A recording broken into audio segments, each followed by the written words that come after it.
Hi. Lesson on the beat. Sway. Banger. I'm amped up for this tango. Now you see where that chain go. Chain gang off that mainframe for my main thing like Django. Bout a nigga like Shango. Old school with that can't go. Right hand on my buckle, bitch. Left hand hang low. Whip part, but it's swang though. Do you know what that 6P do? Greetings, fight fans. Greetings, everyone. We are live. Stateside, Washington, D.C. Worldwide on WLVS Radio and ListenVisionLive.com. You are now in DMVCS in the Clinch. Clinch. Yo, what's going on, y'all? It's your boy Lesson. Next door to my man Manny Z, the man with 1,000 nicknames. Y'all know what we do.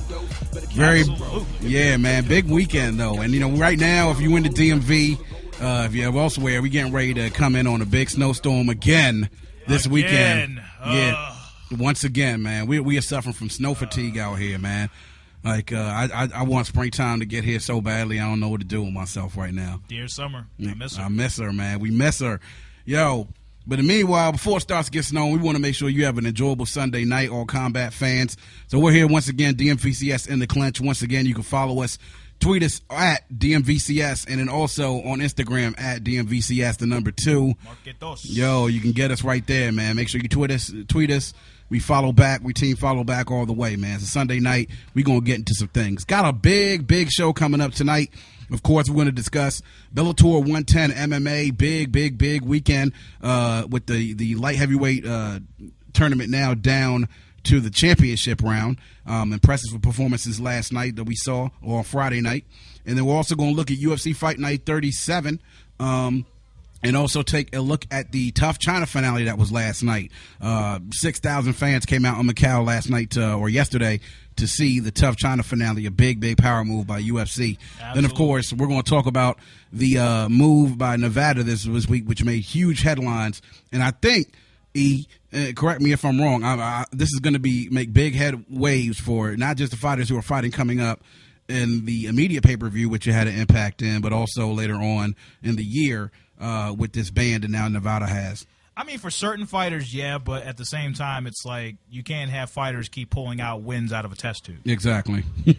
That's a good one. You have to actually go to the gym and train and work. You can't get bigger and faster once you get to that certain point. You're you right. don't get both. You're right. You can't have both. Something super.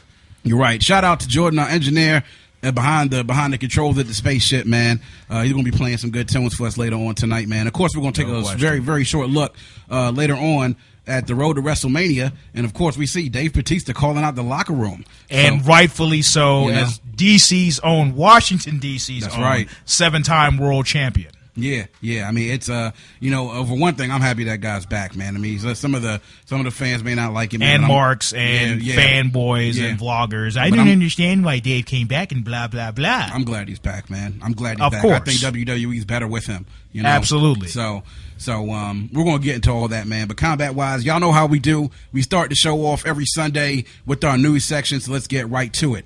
Of course, the big story coming out of the combat sports this week, the Nevada State Athletic Commission has voted unanimously this week to ban testosterone replacement therapy. This was huge because it was a big story from a lot of people. A lot of folks came out against it. Chris Weidman spoke out against it. Michael Bisping has spoke out against it. George St. Pierre has been outspoken in the drug policy of UFC, and this is huge because Vegas is a big UFC mainstay. So moving forward, all fighters who wish to receive permission to undergo hormone replacement will not be allowed to apply for the exemption, and previous applicants will not be allowed another one. The NSAC Commissioner Raymond Skip Avicino proposed the ban and said the commission does not have the resources to effectively monitor exemptions. The chairman, Francisco Aguilar, added that the commission's previous exemption process took up too many resources and too little payoff. They've also ventured that the Athletic Commission is under no obligation to honor exemptions issued by other states, and rightfully so. The UFC issued on Thursday a statement. They said the Ultimate Fighting Championship fully supports the decision made today by the Nevada State Athletic Commission regarding the immediate termination of therapeutic use exemptions for testosterone for TRT. We believe our athletes should compete based on their natural abilities and on an even playing field. Amen to that. Amen to that. We also intend to honor this rule in international markets where, due to a lack of governing bodies, the UFC oversees regulatory efforts in our live events. We encourage all athletic commissions to adopt this ruling. And this comes almost 2 months after UFC middleweight contender Vitor Belfort was set to apply for an exemption for the TRT he has undergone since 2011. And this is big because we see it affects now UFC 173. Vitor's bout against Chris Weidman, and now that's out of there. Vitor has stepped out. It's become proverbially up in smoke, or is up in the test tube for Vitor Belfort. Yeah, and we've seen this. We've seen that a guy, Bigfoot Silva, testing for elevated levels of testosterone. Of course, because we knew that he's been knocked out before and beaten before by Cain Velasquez, by Daniel Cormier. Exactly. And then all of a sudden he just comes out of nowhere with this knockout power against Overeem and goes 5 rounds with Mark Hunt. We knew he was doing something. I mean, you got to look at Bigfoot, man. He looks like he's doing drugs. Well, I mean, the fact that he looks like, something that the X-Men should be fighting in the middle of New York. I mean, I totally agree with that. Exactly. So moving on to that, and talking of Vitor, he's of course out of his UFC 173 title bout against Chris Weidman. He's going to be replaced by the Dragon Lyoto Machida, who will be making his 3rd fight now at middleweight. Vitor is now out of the title shot, losing his title shot against Chris Weidman, and given the time, this is what Vitor had to say about it. He said the Nevada State Athletic Commission recently altered its policy and no longer will present testosterone-induced exemptions and will not permit a TRT program. As other jurisdictions may follow suit, I'm going to drop my TRT program and compete in MMA without it. Don't think you really have a choice, Vitor. Yeah, it really doesn't sound like he has something like, oh, gee, well, without that, I guess I can still fight. He also went on to say, given the time constraints involved between now and my proposed next bout in May, I have determined not to apply for a license to fight in Nevada at this time. Lesson, I wonder why that is. Yeah, so he earned his shot at Weidman by earning 3 straight knockout of the night bonus wins. Out of a test tube. All of them stemming from head kicks. Out of an IV. And in January 2013, he stopped Michael Bisping. This past May, he dropped Luke Rockhold in the 1st round. And in November, he shut down Dan Henderson in just 67 seconds into the 1st. All 3 of the fights came in Brazil, which led to speculation that UFC was ensuring Belfort could fight because of his status as arguably the promotion's most criticized user of testosterone replacement therapy. Absolutely, because it's not 1997 anymore. Exactly. He's not 19 anymore, where he had the devastating hand speed and knockout power. He was knocking out guys at heavyweight. Right. So him at 40 years plus, you couldn't beat John Jones. And then all of a sudden he drops down to middleweight and just goes on this tear out of nowhere. Yeah, it sounds to me like you're a laboratory experiment, Vitor. Yeah, well, to be perfect, nobody's been able to beat John Jones, at least the last 3 years. Vitor's not alone in that one. So there's no question about it, because John Jones fights like a video game. You and I have discussed this. Exactly. He fights like a video game in boss, either by SNK or Capcom. Exactly. So critics say that fighting in Brazil was an easier proposition from a testing standpoint than fighting in the U.S. With the UFC booking him to fight Weidman in Las Vegas, that speculation could have been laid to rest. Now, Weidman has been highly critical of Vitor and his TRT use, but now it won't matter because, he just past July knocked out, of course, Anderson Silva. Yeah. And in December defended him when Silva broke his leg. He beat the top guy in the sport and the same guy who also knocked out Vitor with the front kick to the face that was heard around the world. That was one of the most vicious knockouts I've seen in the last few years. I still think there was people in Buffalo Wild Wings standing in awe on top of chairs and tables. It came out of nowhere. So Chris Weidman did have to say this. He turns his attention to Lyoto, and he says, Machida's a dangerous fighter, and he knows what it takes to become champion. He's been on my radar since he dropped to 185, so I'm looking forward to defending my title against him in May. So, much like Vitor, the man he replaced in the upcoming UFC 173, Machida's been tapped as the underdog in his middleweight title fight, as expected. Veteran MMA odds maker Joey Odessa today told MMA Junkies he's open. Machida, who was 21-4 in the MMA and 13-4 in the UFC, as a plus 170 underdog against Weidman, and Weidman is open now as a minus 210 favorite. That translates to the champion being an approximate 2-1 favorite, which is actually pretty big odds, and rightfully so. Oh, absolutely. I mean, that goes back to what I told you. Him and Anderson used to train together at Black House. So if you knocked out the top guy who was, the best to ever put on the gloves and you guys trained together, exactly, this is just another day at the office for this guy. Exactly. And he's younger, he's stronger, and he's ready, just like, okay, what you got for me? Yeah, and this is only Lyoto's third fight at middleweight since Cummins has dropped down. Yeah, Weidman's a natural middleweight. So, and this is going to be a tough test for him. And if there's any indication of what he faced in some of his more brutal losses against John Jones, this might be. Oh yeah, your favorite chokeout. Yeah, yes, chokeout where he took what you call the famous Manny Pacquiao face snap. Yes, he did. Indeed. He took a face snap after he just let him go. Okay, and he let him go, and I saw him foaming out of his mouth into the octagon, drooling on the canvas. Exactly. So next news item: Brazilian Commission now has banned testosterone as well, and this is for UFC Fight Night 38, which is going to be happening on March 23rd. Hendo has received Dan Henderson, aka Hendo, was the first MMA fighter to receive therapeutic use exemption for TRT in Nevada. He may be the last one to get it in Brazil. So. The Comissão Atlético Brasileiro de MMA is now mirroring the NSAC's recent decision to nix TUEs for TRE, though the ban won't immediately affect the former Pride and UFC title challenger. An exemption that Hendo got recently requested from the commission will be honored for the headlining match against Mauricio Shogun Rua on March 23rd at UFC Fight Night 38. Yeah, but the problem with that fight lesson is, if this was 1999 again and we were kids again, I'd be excited to see that. It's like, it's not the same like it was in Pride. You're right. But the effects of this ban, and also this ban coming up in Brazil, has an effect on several fighters now, and it will also affect who I think is the biggest self-promoter in the world, aka Frank Abagnale III, Chael Sonnen, who's expected to headline an event in Brazil. I love the poetic soliloquy reference that. Look, man, catch me if you can. If you know Frank Abagnale, he made everybody believe he was something that he wasn't, and that's what Chael Sonnen does. He's a great self-promoter, and he's great for the fight game, but his fight game leaves a little bit to be desired. You didn't enjoy the Rashad Evans destruction, which he took with his head just kept bouncing off the canvas. I didn't enjoy his destruction. Twice by Anderson Silva, once by John Jones. The second time was just like you and I being back in high school, just like, stop it, exactly. Give him your money, exactly. Stop it. So it's going to affect him. And so what he said yesterday, he voiced support for the change, and he said the rules are the rules. Said Sonnen, that is. The rules are the rules, that's it. Yesterday it was legal, so quit complaining. Today it's illegal. That's it. Quit complaining. End the conversation. Testosterone's out. So... yeah, no more superhuman fighters. Exactly. So, and we mentioned, of course, that, there have been some other fighters, and plenty of the several active and retired UFC fighters have come out in support of this testosterone ban. So... we talked last week about UFC Fight Night 40. Big news coming out of UFC Fight Night 40. The card has been finalized, and now we have a big bout coming up with Lorenz Larkin against Costa Philippou for UFC Fight Night 40 in Cincinnati. They will be fighting, both of them coming off of big losses in high-profile bouts, and they're going to meet at the event. They're going to take place May 10th at Cincinnati's US Bank Arena. Expected to air on Fox Sports 1 following the prelims on UFC Fight Night. It's likely to be a part of the main card. Right. Now, Philippou is ranked number 12 in the USA Today Sports /MMA Junkie middleweight rankings. He had won 5 straight UFC fights before a recent pair of setbacks.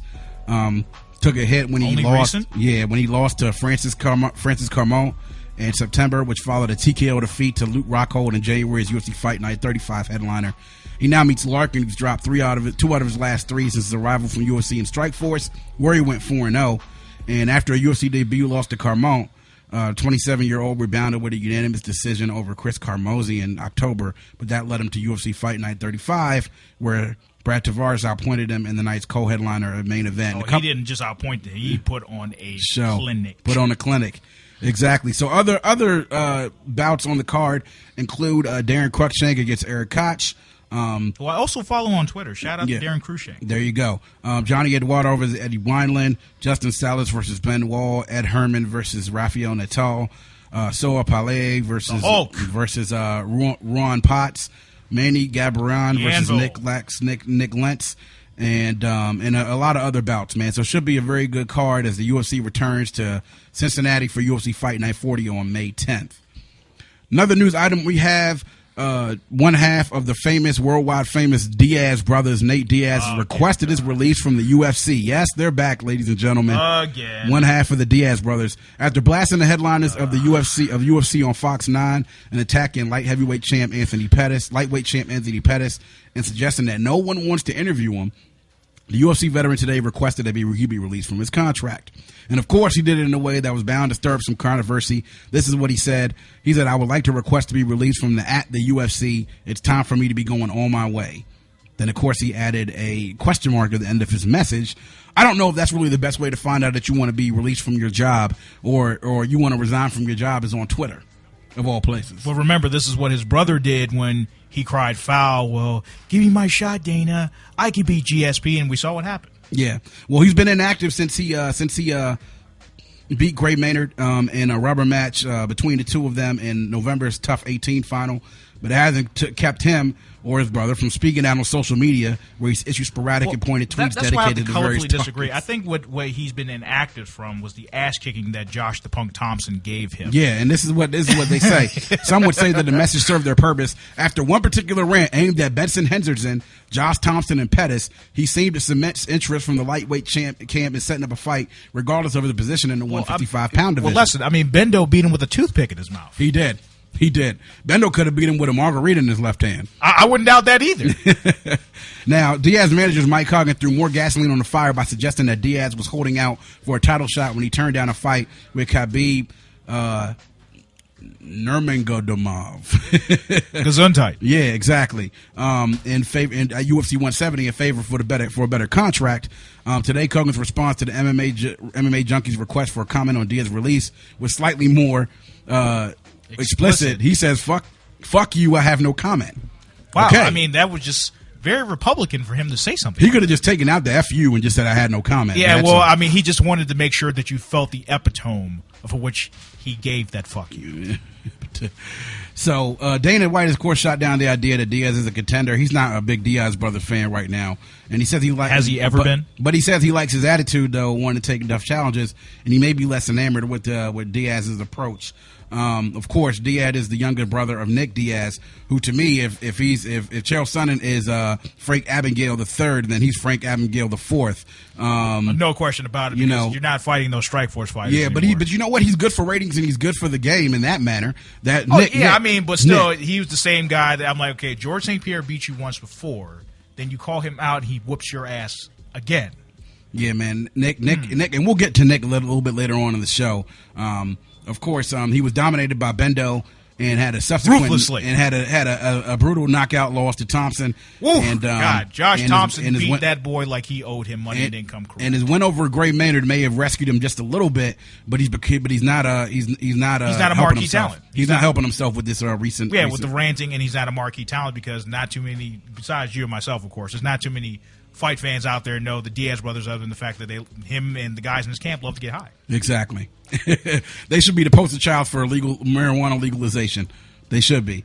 All right, so one more, another news item: UFC Fight Night card 38. The Fight Night 38 has been the card has been finalized and includes 10 bouts, which will be on Fox Sports 1, and the event's going to feature, of course, with Shogun Hua and Dan Henderson, aka Hendo. Geezer fight. Exactly, it is a geezer fight. It would also have bouts from CB Dalloway versus Cesar Ferreira, another local fighter from Virginia. Exactly. Norman Park versus Leonardo Santos. Fabio Maldonado versus Gian Vellante, and then also a couple other bouts: Michel Prazeres versus Myrbek Tai Sumov, and Ronnie Jason versus Steven Seiler. Geezer fight, of course, man. It seems to be UFC is famous for that. They're having a fight night or a card where there's two geezers fighting each other. Well, I mean, because they're trying to bring back the nostalgia of Pride, and I told you, it's not 1999 anymore. It's not you and I sitting, back in Bowie with our backpacks on talking about, hey, man, did you see that? It's like, now you see them, it's like, okay. I guess I'm somewhat excited. It's like boxing and watching two old boxers fight. Oh, sort of like that last fight that we watched between the two geezers, Roy Jones, if I'm not mistaken, the Executioner. Yeah, and Bernard Hopkins. That fight was 15 years late.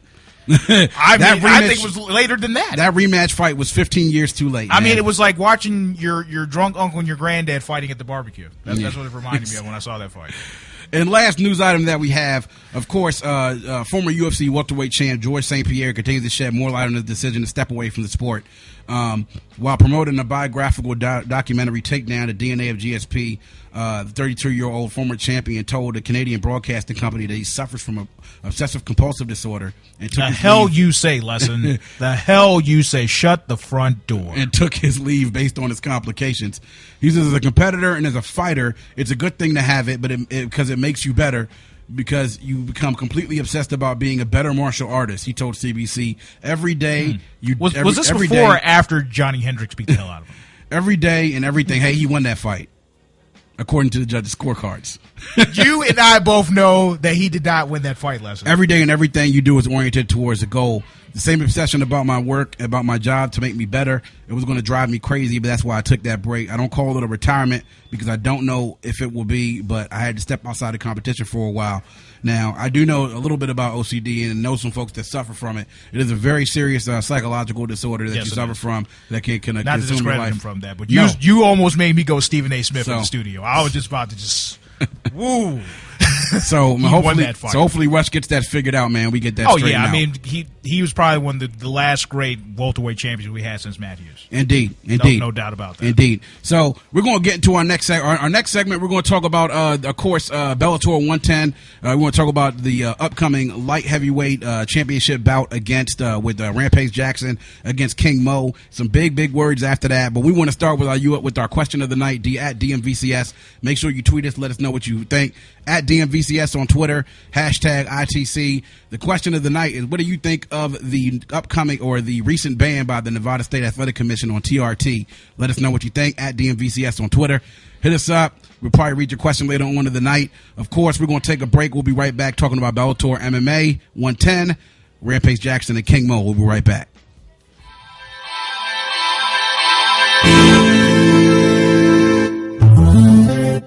Oh no.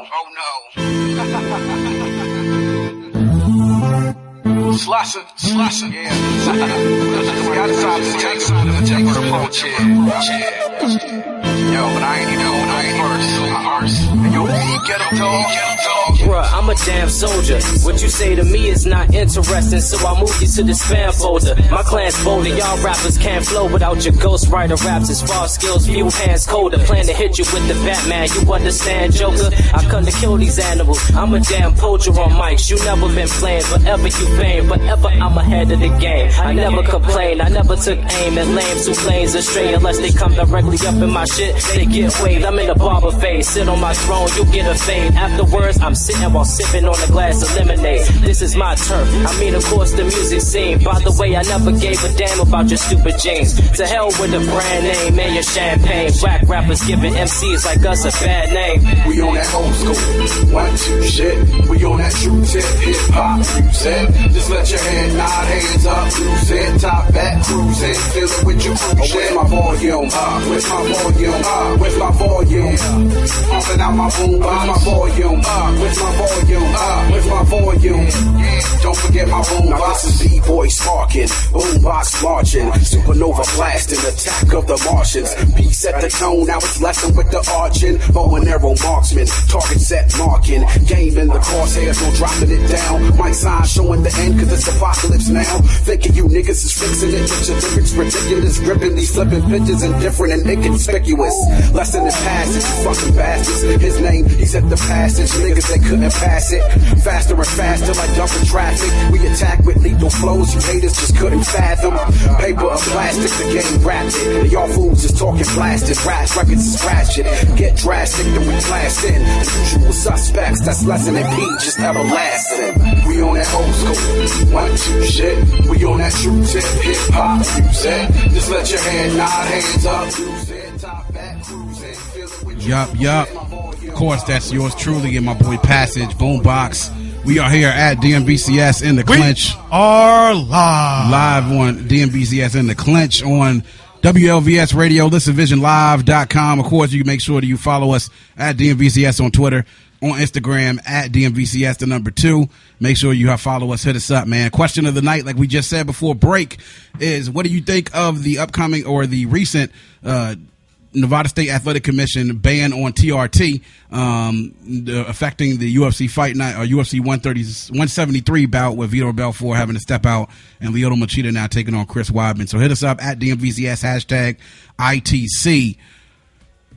Bellator MMA 110 just had their big event and big wins by two of the better. But was it really that surprising though? No, well, not at all. Not at all. I would say that this out of the two fights between, of course, Rampage Jackson and King Mo, King Mo's fight was just a little bit left a little bit to be desired in my mind. But we're going to get first into it. Of course, the former UFC light heavyweight champion of the world, Rampage Jackson. There you go. Rampage defeating Christian Mpumu with a KO by punches in the first round. Dropped him with a right hand, got him on the ground with a ground and pound, and knocked him out for good with a right on the ground. I think that was an Xbox achievement. Yeah, it was. Knock your opponent out in the first round, then knock him out on the ground. Yeah. Knocked him out twice. But that was the main event of Bellator 110. Of course, it was at the Mohegan Sun Arena in Connecticut. It was the main event, part of the light heavyweight championship tournament that took place on 110. Rampage. Also, we were supposed to have Tito Ortiz fight on that card. Exactly. And now for Rampage, he said this fight was personal after Mpumu said that he would personally retire Rampage. Oh, absolutely. I mean, you're talking about the Pride UFC legend. You're going to retire him. Yeah, he's going to retire him at the pre-fight weigh-ins. Exactly right. Said he was going to retire him, and then Rampage showed up and does what he does. People will have to say what they say about Rampage, but we all do know that he is one of the most dangerous strikers in all of mixed martial arts. No question about it. The man's hands can stop a truck. Exactly. Now, like Hellboy. Yeah. Now his wrestling and ground game leaves a little bit to be desired, but that goes back to his Pride days. You don't need wrestling, ground, and Pride. That's right. But it's just when you have dynamite in your hands, you have dynamite. In your hands. And so he dropped Mpumu, hit him with a right hand, and knocked him out on the ground. And he had one of his, I guess you could say, more emotional post-fight interviews when he said, "Listen, you guys think I'm finished." He said he was going to retire me. I took that personal. Bellator, you don't know who you messing with.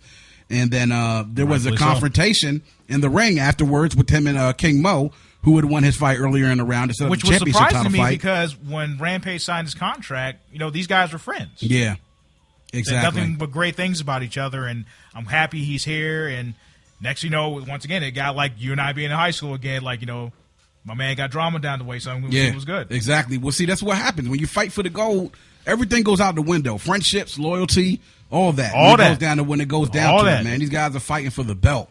They're fighting for the belt, and when it comes down to the belt, you're willing to do anything. You'll train extra hard. You'll make your best friend your enemy, whatever. But I think he just did. Well, that's to be expected. But one guy you don't want to have angry at you is Rampage, because unless you have a hell of a good game plan, you better make sure that you come with it. And I hope that your jaw has Kaiser. Exactly.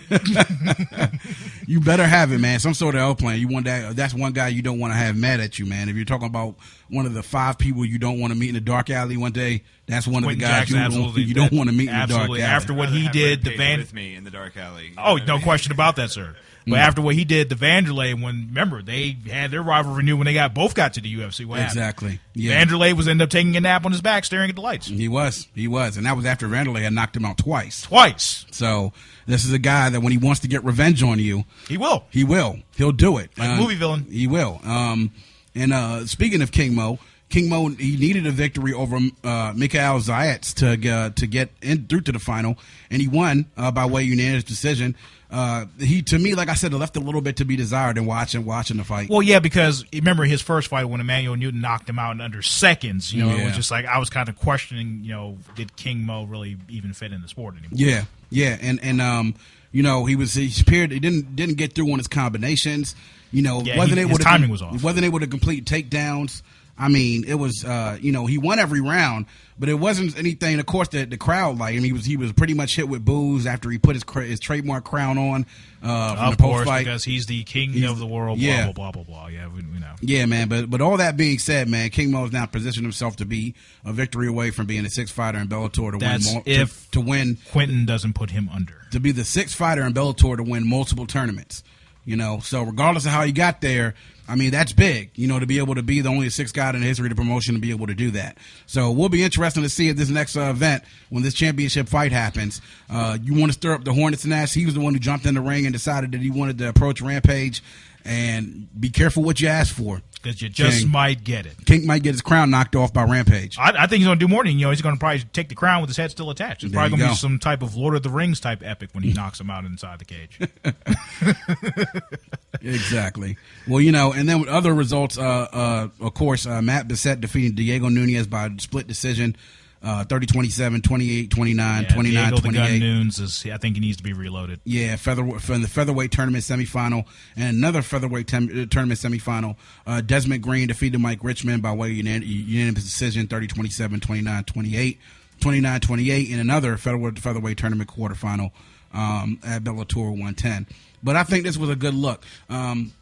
One of the greatest things, and to me, I think when the UFC had started to hit their peak, when they started to reach their popularity, was when they were on Spike.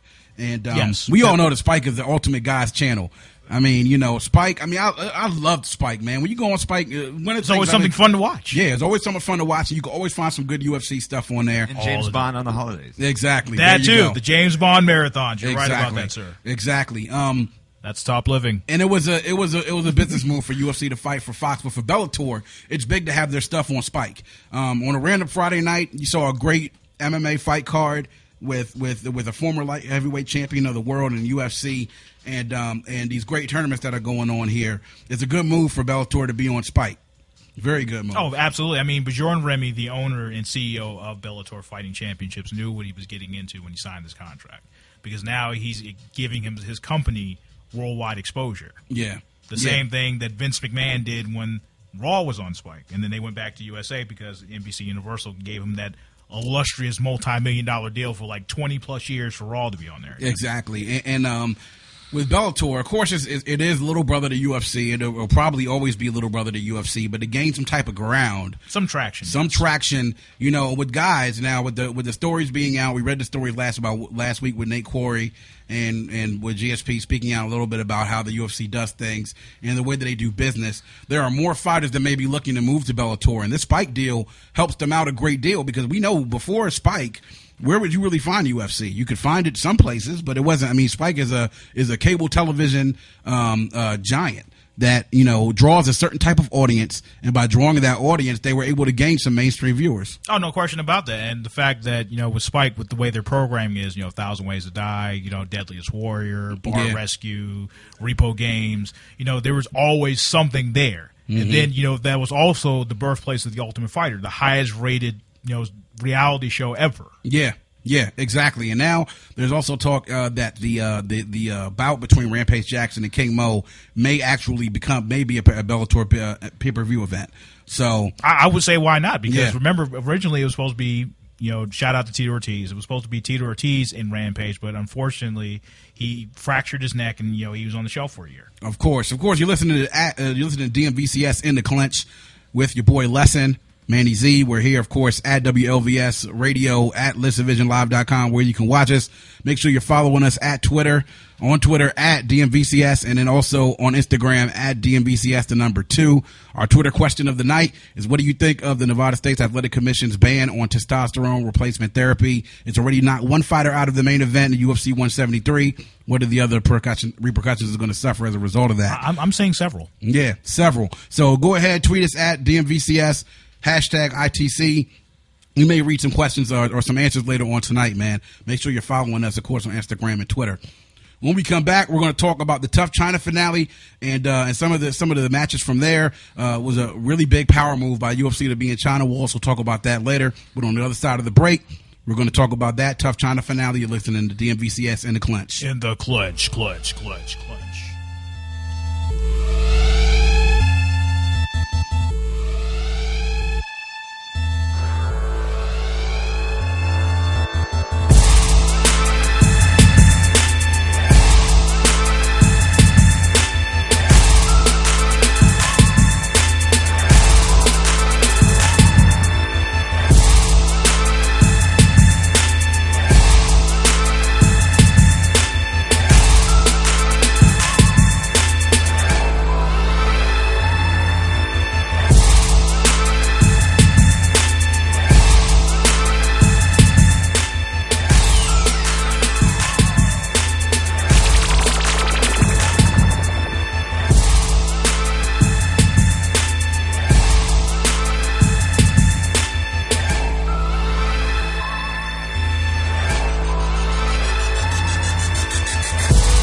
We are back. It is here.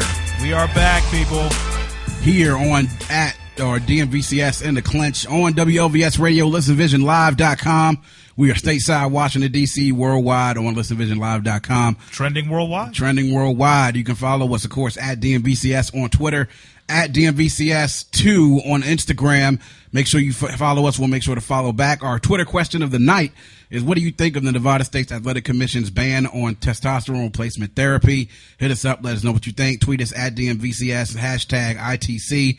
We'll read some answers later on. Of course, shout out to the man on the wheels of steel, piloting the Spaceship Force, Jordan, engineer, doing things each and every Sunday night. Can I chime in on this question of the night? Sure. Manny Pacquiao.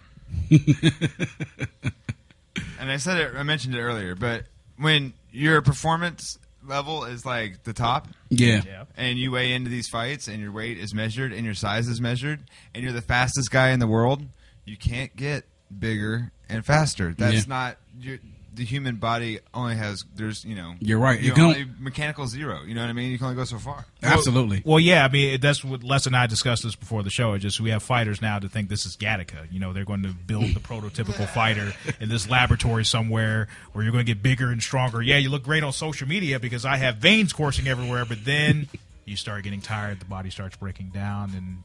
Once again, Manny Z with the mid-'90s movie reference, Gattaca. Google that if you don't know what it was. Knowledge, bro. This is what I do. Google that if you don't know what that film is, and if you haven't seen it, watch it. It's a great film with Ethan Hawke. You can find that at your local Redbox or on Netflix. Exactly. Or you can just go to some illegal streaming site and watch it. Or you can do that too. Probably what I would do. Yeah. But all of your skin cells. Exactly.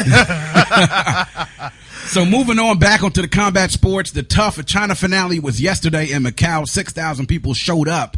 Big power moves by the UFC. We see there's a TUF now. Canada versus Australia, which is huge internationally. UFC's making big power moves in the countries they need to.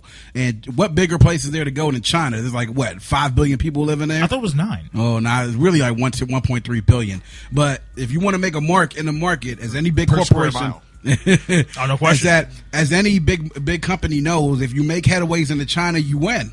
Yeah, hands down. And since the UFC annuals, I don't know what, $68.9 billion in revenue, a little more can't hurt. Exactly. So the TUF China finale was last night.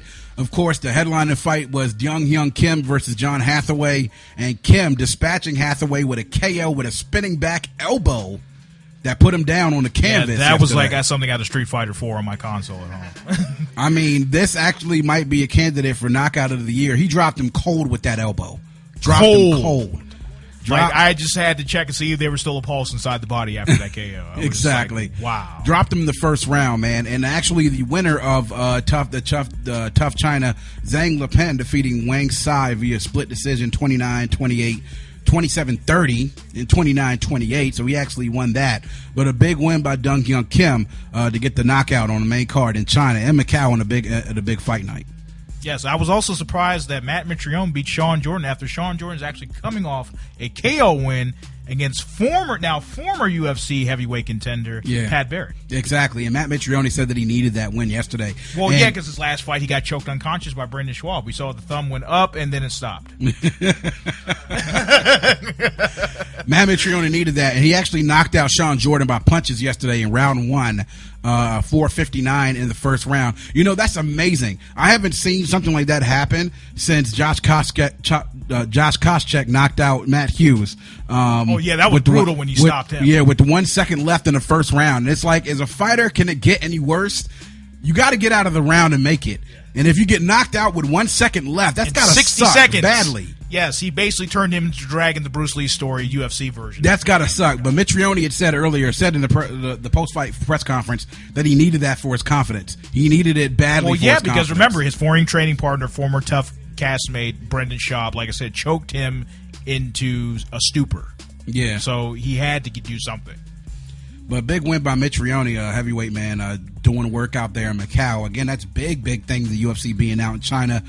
If you're listening to DMVCS in the Clinch, Your boy Lesson, Manny Z right next to me, man. We do this every Sunday night at 8 o'clock. Make sure you're following us on Twitter at DMVCS. And make sure you follow us on Instagram, too, at It's Lesson on Instagram. There you go. It's Manny Z on Instagram. We do follow back, and we do respond to any questions that you have. At It's Lesson, indeed. Yeah, so, and then, of course, the last bout that we highlighted here, Hatsuha Hioki defeating Ivan Menjivar versus via the unanimous decision, 29-28, 29-28, 29-28 across the board. Total domination. Beating, but really, looking at the bonuses from last night, Dong-Hyun Kim, Matt Mitrione, Yu Chul Nam, and Kazuki Tokudomi each earned $50,000 bonuses for their performances at the TUF China finale. Always great when you get that bonus. Tax-free, too. Nam and Tokudomi earned the Fight of the Night honors, while Kim and Mitrione each won Performances of the Night, as they replaced Knockout and Submission of the Night with these Performances of the Night awards.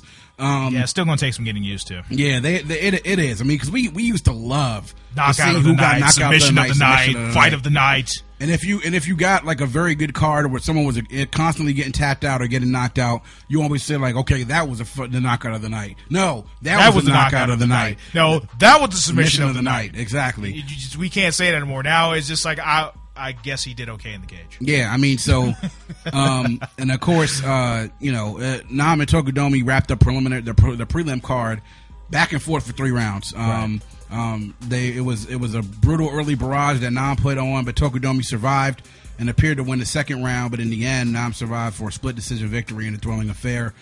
Kim and Mitrione, of course, had a lot easier nights. I'm telling you, that Kim knockout is probably going to be a candidate for knockout of the year because it came out of an Xbox One or PlayStation 4 console with that knockout. I mean, that was next generation gaming what he just did. Yeah, exactly. Exactly. But I just can't get over this fact now that they're making moves. TUF China, TUF in Canada, and Australia, which is now being touted very highly on all of the UFC programming right now. Internationally, we've seen the UFC take a huge leap within the last 15 years or so. Well, yeah, because now more so they're including more men from different countries and more women from different countries now. Exactly. That's the thing that I love about that, man. It's that the UFC is reaching out, and I like to see a lot more of these versus matches on TUFs, man. The Canada Australia one, I think, will be a very interesting one. Of course, we know Canada has a very good history, a recent history of putting out some very good fighters in mixed martial arts. Australia as well. I would love to see another, just like, with the, what was it, the Contender once had the boxing show on ESPN and once had a Oh, yeah, the one that Stallone was always, check out my show, The Contender, on NBC. Once had the US versus Great Britain. I tell you a TUF that I would love to see. I would love to see a TUF Brazil versus Japan. Now, that would be interesting. That was a good Stallone. Yeah. Oh, thank you. Yeah, I practiced that in college. He'll be here all night, folks. He's taking tips. That's what I do. He'll be here on 1,000 impressions. I would love to see a TUF Brazil versus Japan, because I think throughout the history of mixed martial arts, we've seen the fighters from those two countries go at it repeatedly. Exactly, including one of the great things of this great MMA rivalry. Brazil versus Japan. One of the greatest knockouts that I've ever seen was in Sengoku. Your world famous. Yeah, Marlon Sandro knocking out Kanehara with the right hand, with the right hook from hell, and just knocked him out and broke his jaw and had him carried out on a stretcher. They had to bring the stretcher inside the ring to carry him out. Yeah. And, I didn't know until then that a telltale sign of your jaw being broken was your lip split. I didn't know that until then. I didn't know that either. So not only did I see a great knockout, I got educated during that as well. So that's just crazy, man. But shout out to UFC and the TUF China finale. I'm pretty sure they'll be back in China once again. Absolutely. And we'll see that. I'm interested to see what Dong-Hyun Kim does in the future. Oh, the Korean stun gun? Yeah, he rises to the rank. He said he had a stun gun before the fight, and he unleashed a stun gun on Hathaway. That he did. Stunned him and knocked him out. This man performed a level 4 super combo in Street Fighter 4. What he did last night. Exactly. So, man, we're going to get ready to go back to break. We're going to come back with our very last segment. We're going to talk a little bit about Nick Diaz, a.k.a. Frank Abagnale IV, the second biggest promoter in the fight game. And then we're also going to talk a little bit about the road to WrestleMania and what happened on Raw on Monday night. And, of course, Dave Bautista calling out the roster. We'll be back. It's DMVCS and the Clinch. Lesson in NBC.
Yo, yo, yo, we're back on the DMVCS in the Clinch on Clinch. On WLVS Radio. ListVisionLive.com is where you can find us.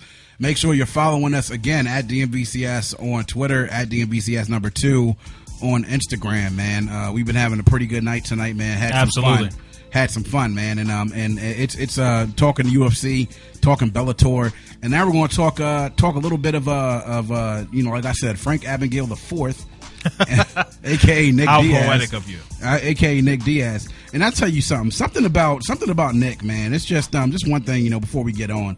But it's like he called out George St. Pierre and got beat and took a beating for it over 3 rounds. He got punished over 3 rounds, which was GSP's MO to do that. But the integral thing was before the GSP call out was the natural born killer Carlos Condit beat the holy hell out of him. Yeah, exactly. After he called out Condit and said he was a paper champion standing in for GSP. And that's my belt that you're wearing. Yeah, but it was I like Nick during the pre-fight during GSP. He said, "Yo, he's talking about he's going to take me to the ground." Like, dude, no, the fuck you're not. You're not going to take me down. Like, seriously, I'm gonna keep it on feet all day. And what happened? He got taken down. Took him down at will. It was like you notice somebody like he was playing on all Madden. He was still thinking I'm playing on. Exactly. So we're going to talk a little bit about Nick, man. And Nick has been out of fighting and has not been back in the ring since he took that loss to GSP at UFC. Well, that's what happened when you get beat up. Yeah, again at UFC 158 in March 2013. The rumors have come and gone about why, pretty much about his, why he's gone or when he's going to return to the cage.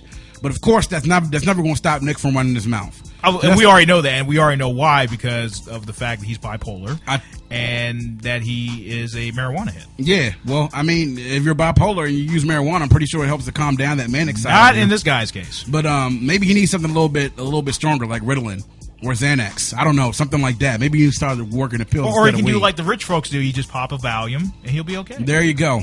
Pop a Valium and have a glass of brandy. as Pops used to have in his study after work. But this is what Nate said. Nate has said that he wants to get a title shot, and he says he wants to be next up for Johnny Hendricks and Robbie Lawler. Well, he's not even ranked in the top 10 anymore. Right, but this is what Nick has to say, and be prepared to laugh, ladies and gentlemen. Oh dear God. He says, "I've been fighting for 11 years. I already did all those contender fights. I don't have to take a warm up fight. Why would I have to take a warm up fight to help somebody out? To bring them to my level? I've already been through all that, and you didn't see me take an ass whooping." As Manny Z plays the violin. Yes, what you're listening to now is the sound of the world's smallest violin for Nick Diaz. Nick continues. That's very generous. Nick continues. I don't care. I care. He says I don't care. Big Manny Z cares. Well, Nick says he doesn't care. He said I'm talking about a title fight matchup. Bottom line, I'm the only draw here. Bottom line. So they're not people that's going to watch this fight between Robbie Lawler and Johnny Hendricks? That's funny. Nick needs to stop smoking. He continues. No, he's beyond smoking. He's doping. He continues. We had like the 3rd biggest pay-per-view. That wasn't just because of George St. Pierre, and these guys aren't doing that. People want to pay to see me fight. They want to see someone get knocked out or someone get tapped out, or they want to see me get my ass whooped like they've been waiting to see, but they still don't get to see it. Because we get tired of seeing him get beat up. You're not fighting these Strike Force guys that are there for a sandwich now anymore, Nick. Nick, we loved you in Pride, dude. You were a warrior. I liked him in Pride. I liked him in Strike Force when he was the welterweight champion. But you're not the man anymore, bro. Nick was a warrior. Not anymore. Was a warrior. No, but let's reflect a little bit and let's give Nick a little bit of props. He was a warrior. He was a warrior in Pride, man. Of course, he's a warrior in Pride. Pride was a 30-minute first round when you had to fight to survive. Exactly. The bouts against Gomi. Well, Takanori Gomi, yeah, because the Fireball Kid was the truth. Just legendary, the fights that they had there in Pride, man. But UFC President Dana White was asked about those comments after a post-fight, pre-fight press conference, and he said, it's not even something they're even considering. He said he hasn't even spoken to Diaz since he asked for tickets. He says, well, yeah, because Dana reached out to him and he turned him down. He was just like, I guess I'll get back to you. He never did. Dana said he hasn't told me that. I haven't heard a word from him. I haven't heard from Nick Diaz. He called and asked for tickets. I don't know. It's not even worth talking about. He hasn't even fought. Right. He hasn't fought. He hasn't wanted to fight, and he's not even in the picture. Exactly. He's not ranked in the top 10 anymore. Cesar Gracie, has a gag order for some strange reason. And pretty much most of the fighters in the Cesar Gracie camp, like Gil Melendez, Jake Shields, his brother, and himself, Where are their world titles at? Exactly. What fights have they won? Yeah. Who have they beaten that's ranked in the top 10? This is true. I'm not making this stuff up, viewers, listeners. Yeah, these are facts. That's exactly, man. And we're going to close the show out, man. Talk a little bit about WWE and the road to WrestleMania. Of course, we know that the main event for that one of the main events, we don't even know because the card isn't finalized yet. Right. Will be Randy Orton defending his titles against the Animal, Dave Bautista, DC's own 7-time world champion. There you go. Shout out, DC in the house. The toughest white kid for Southeast, as he called himself. Dave's Filipino though, but yeah. And the funny thing, when I met Dave, him and I are the exact same height. Me being 6'5.5", but it's just like you and I standing together, we would actually make up a Dave Bautista. Exactly. That's how massive this man is. But Dave called out the roster recently. Called out the entire locker room. Sure did. The entire locker room, man. Sure did. How about us about that, E? Well, he basically put him on notice. He said, "You guys keep cheering for these 195-pound wannabes. Where are the real men at in professional wrestling? I am this sport. I love this business, and I'm waiting for somebody to come out here and try to stop me." Yeah, and Dave has never been shy about running his mouth. He was very outspoken about steroid use and the drug program in WWE. When he left WWE 4 years ago, he was very outspoken against the promotion. I'm very surprised just to even see him back because we heard for years maybe it was going to be mixed martial arts. You're making $20-30 million a movie. Yeah, maybe it was mixed martial arts, maybe it was some acting, maybe it was something else. But he was very outspoken about WWE. The way he quit, sort of even very reminiscent of how a lot of people have quit. In his defense, and I know you're probably going to get upset about this. No, not at all. And Mel Kiper Jr. Not at all. The reason why he left was because John Cena being the face of the PG era. Of course. And he felt that, okay, I came here to revamp and re-kick the Attitude Era for which this company was founded upon and be a top star. And that was what led to their confrontation at WrestleMania because he felt, okay, I'm doing all these things, but yet John Cena gets all the credit for everything I do. Yeah. I mean, I can't fault him for that. I'm not upset about that. People are mad. People left because Hogan was getting too much booking credit. People left because Kevin Sullivan and Kevin Nash and other people who had booking credit, or had to handle the booking, were booking people and people were had to put people over and they had to job the folks that they didn't want to job to. So that's nothing new in wrestling. I mean, shoot, that's the industry. You don't like it? Guess what? You know what WWE tells people like that? Go ahead and go to TNA. People still go to TNA? People still watch TNA wrestling? Send me a tweet. We have one. Send me a tweet. Send me a tweet from the bingo hall that you wrestle from next if you go to TNA. But there is no more bingo hall. ECW went out of business, bro. You and I both know that. But TNA reminds me a lot of that. Reminds me a lot of ECW. But we all know that's the minor league. Of course. So that's what WWE says to guys. You want to run your mouth? Fine. Guess what? Vince is writing the checks and Vince is going to do whatever he wants. He's going to want things booked that's as Triple H says, is good for business. But we're glad to have Dave back, and I'm glad somebody called out. And I love the fact of his partial heel, mantra and the not caring about the fans. This is what made me cheer for him the last time when he called Cena out. Yeah. This was after he broke his neck in the ring. Yeah, well, I mean, and it's good to have him back. And heck, I mean, are we really? We're tired of seeing John Cena fight Randy Orton. No, now you're saying that. Yeah, no, but I am. I'm tired of it. But you know what? Let's just say it's great to have Dave back. And him and Randy Orton actually had some legitimate heat between each other, of course, because it goes back to their Evolution days. Exactly. And so that's all the time we got today, folks. Of course, we're going to be back next week every Sunday, 8 o'clock at DMVCS on Twitter. Catch us on List Division Live. Next week, we're going to talk a little bit about UFC Fight Night next week against London with Gustafsson taking on Manua. Big fight after Gustafsson coming off of big 2013 where he just was edged out by John Jones. And it'll be good to see what he does in his next fight. We're going to talk about that next week. And we'll continue to talk all things combat sports. Of course, you've been listening at DMVCS in the Clinch. At DMVCS on Twitter, at DMVCS2 on Instagram. It's your boy Lesson, my man Manny Z. We're here every Sunday night. Every single Sunday night we're here. 8 o'clock. And you can check us out 8 o'clock on listdivisionlive.com. It's DMVCS. Holla back. Trending worldwide. There you go.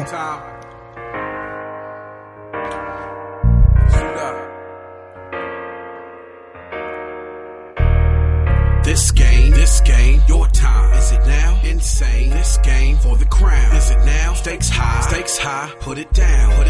This game, your time, put it down. Let's go. Welcome to the game. Now here's your starting lineup. Brought to you by E-Dub, official with the sign up. Having 40 minutes pressure, Arkansas to Pine Bluff. Little Rocks with gangs bang until they fucking time's up. Fire like like it's pre-game pyro. Ready off this hype and I'm high off hydro. Once the clock starts, then it's on to the minute. Ballin' like LeBron off the palm till I'm finished in it. Until the last second is spent. And I'ma play the point till you niggas forfeit to quit or offer to split. Critics talking shit like it's heads up and man down. I'm at the 50 with chin strapped to stand ground. Game time on my pulse racing like stock cars. 200 laps and I'm checking flag like a rock star. And give a damn what your thoughts are. W's counting them out, checking the bank like Bart Star. Are you in to win or just another pawn? I'ma keep it breaking hard till the break of dawn. Break it dawn, break it dawn, break it dawn. Till the break of dawn. Count slow, stakes high till the break of dawn. Are you in to win or just another pawn? I'ma keep it breaking hard till the break of dawn. Break it dawn, break it dawn, break it dawn. Till the break of dawn. Count slow, stakes high till the break of dawn. You hear the clap, get a round of applause. Fools shouting out their name to hear the sound of their cars. You ain't making any calls on the yard. The only cause you had is to press pause and make a call to your squad. I ain't never been at grips with the law. The only grip that I had is my 5 fingers, that's my fist to your jaw. Me and Dale's take a trip from the bricks to the shore. Flip the switch, clip the sticks, I get lifted for sure. Only want what we came for. Rolling through PG with Dale for the main course. So we take DC in the loop with the same force. Find us live at the barbecue like we main source and same boss. I'm talking riches in the millions. Stack it to the ceiling in the office, right in our own building. Stakes high, what's the call? Mission critical condition. The miss niggas with napalm. Are you in to win or just another pawn? I'ma keep it breaking hard till the break of dawn. Break it dawn, break it dawn, break it till the break of dawn. Count slow, stakes high till the break of dawn. Are you in to win or just another pawn? I'ma keep it breaking hard till the break of dawn. Break it dawn, break it dawn, break it till the break of dawn. Count slow, stakes high till the break of dawn. But when the pressure's on, the clock's running down. You gonna take a shot or act like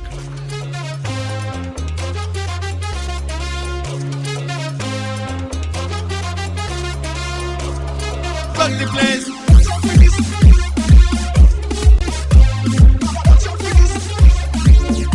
Ladies and gentlemen, we are live on the Freak Show. Master Lock on the decks. Yeah, Jordan K up next. That's dirty, Master Lock. That's so dirty.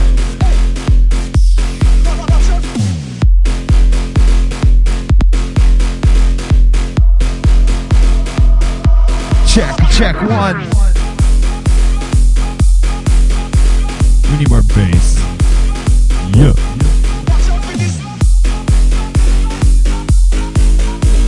The Freak Show.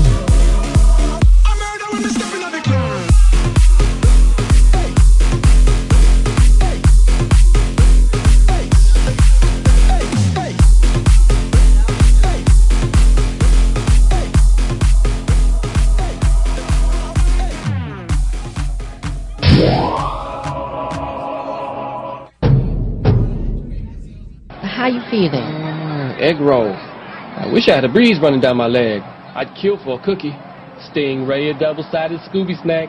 Yeah, we pick our hotel.